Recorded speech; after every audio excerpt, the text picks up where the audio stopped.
Hi guys, this is Michael from searchtux.blogspot.com, and for my first video I've decided I'm going to do an unboxing of the new Xbox 360S and a short comparison with the original 2005 premium console. So let's get started with the outside of the box. On the front you can see that it's the 250GB model, which is the only one at the moment with the current style, the new styling. There are rumours going around that Microsoft might be bringing out a replacement for the Xbox 360 Arcade that will have the same styling, but those are just rumours at the moment. On the right hand side of the box we have the contents, so we've got the Xbox 360S console, 250GB hard drive, wireless controller, wired headset, standard definition cable. The package does not come with a high definition cable of any sort, no HDMI or composite high definition cable. It's also got internal Wi-Fi supporting networks B, G and N. This is the first Xbox 360 console to support N without the dongle. We can see that the new accessories are all nice and black. The difference is that the controller is now black on both the front and the back, whereas when it was with the Elite it was only black on the top and it was grey on the underside. On the back we can see the generic Microsoft people having fun with their Xbox 360. Got reach screenshot down the bottom, obviously Microsoft Kinect, what was originally known as Project Natal, and then 3 people happily playing on the Xbox, we assume. On this side we've got just another picture of the console, and on the bottom just got some information about copyrights. So let's open the box up. Got my trusty penknife. Got a tab on the bottom.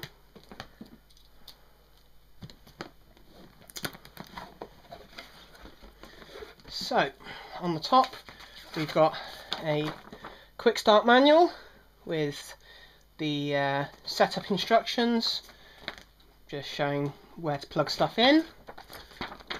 Interestingly enough, the graphics all have the American style plug socket on them. It's not very often that Microsoft or any company really makes separate cartoons for any locality.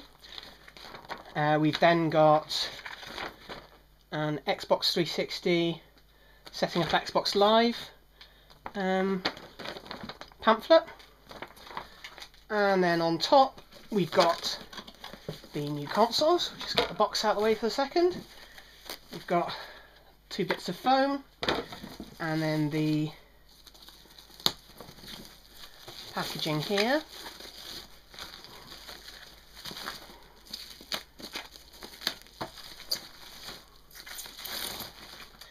And then there's the new Xbox 360. So along the front we've got the power button, the USB ports, the sync button for controllers, and the disk drive, as well as the eject button. On the left hand side we've just got this cool sort of half slice design with the Xbox 360 written in the middle. On the back we've obviously got all the ports. Down the bottom we've got a Kensington lock, we've got power, SPDIF optical out for audios hooking up to a surround sound system, we've got normal the AV port that's standard on all the old Xboxes as well as this one.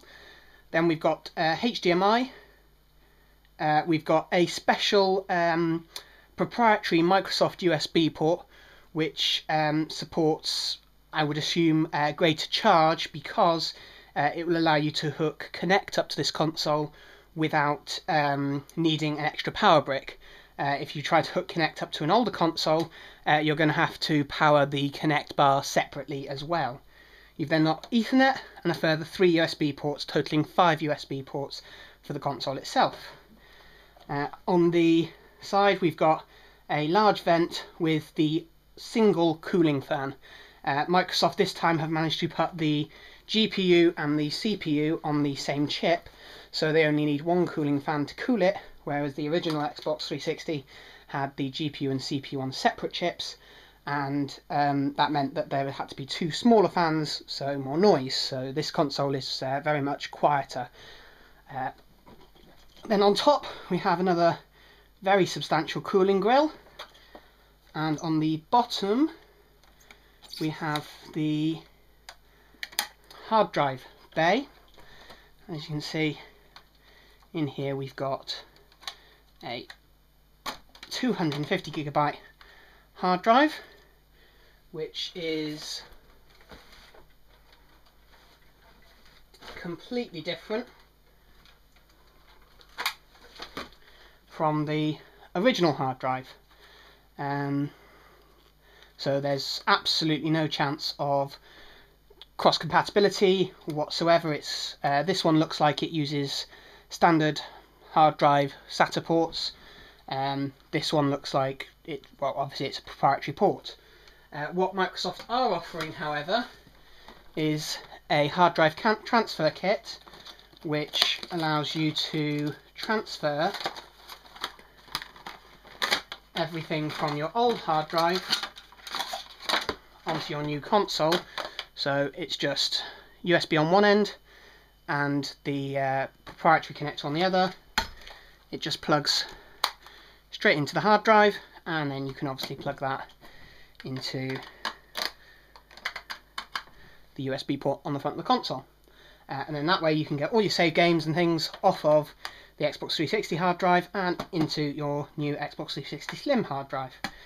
Interestingly enough, the only thing that it says that it does not transfer is licenses for movies that you've rented on Xbox Live. So they suggest that you watch them all before you transfer anything.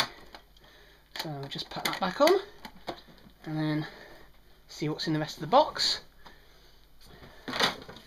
We've got different compartments. So this side we should have the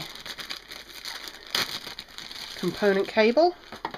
So on one end we've got the standard Xbox 360 port, and on the other end we've got white and red for audio and yellow for video. So standard def, as we said, there's no HD cable in the box. We've also got a little adapter so that you can plug it into an old SCART TV. Then we've got the UK 3-pin plug with the power brick. Now the power brick is a new power brick. Just get into it. The connector on the end has been completely restyled. So I don't know if that's because Microsoft are using a different voltage now, so they don't want you to mix up the two power supply units and blow your console up. As you can see, there are fewer vents on the power brick, although sadly it still has a fan inside it, so it is going to make noise still, which is fine if you're just sticking that down the back of your home theatre setup, but if it's sat exactly right next to the Xbox 360 as mine is, it could become a bit of a nuisance. And then the last thing in the box is this compartment here, which contains the controller, the headset, and a thicker guide written in multiple languages. So I suppose it's not really that thick, it's only the English that you're looking at. Take a look at the controller.